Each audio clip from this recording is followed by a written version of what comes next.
Abram was born in 1919. He was a very bright young man. He graduated either number 2 or number 3 at the head of his class in high school, in a school which attracted the best brains in the city. So for him to be number 2 or number 3 was really a great accomplishment. He was great in physics and math, and the whole family believed that he was going to be a famous scientist one day. We were really all convinced of that. His schooling came to an abrupt end in 1938 when he graduated high school. He was accepted to the Polish officers' school. They wouldn't take him because of the fact that he was Jewish.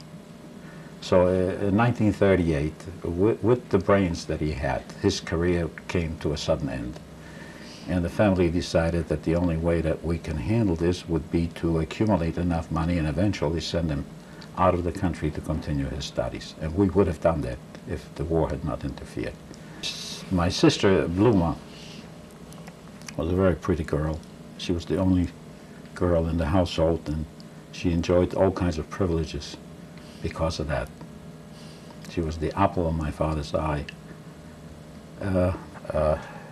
Most beautiful part about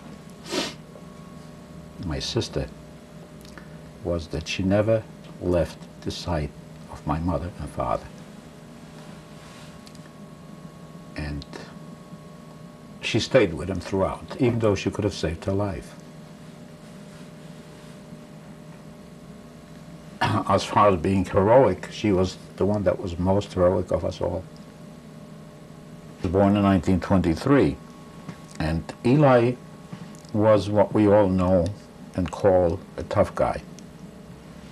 He couldn't take the abuse from the Gentile boys, and he didn't. He fought back. He was constantly in trouble. He was in trouble with my father because he had the wrong friends, and the reason he had the wrong friends is because he always wanted to fight back, because he couldn't take the abuse. If a Polish kid called him dirty Jew, he couldn't let him get away with it, and that created all kinds of problems. So he was constantly in fights, and he'd come home with black and blue marks, with eyes, with torn pants and torn jackets and all kinds of wounds. He was in constant trouble, and he was constantly fighting. Unfortunately, he eventually paid for this toughness with his life under the Germans, because he resisted a foreman on the job after the foreman had ridiculed him to the point where he couldn't take it anymore, and he hit back. And because he hit back, he was tortured and then shot.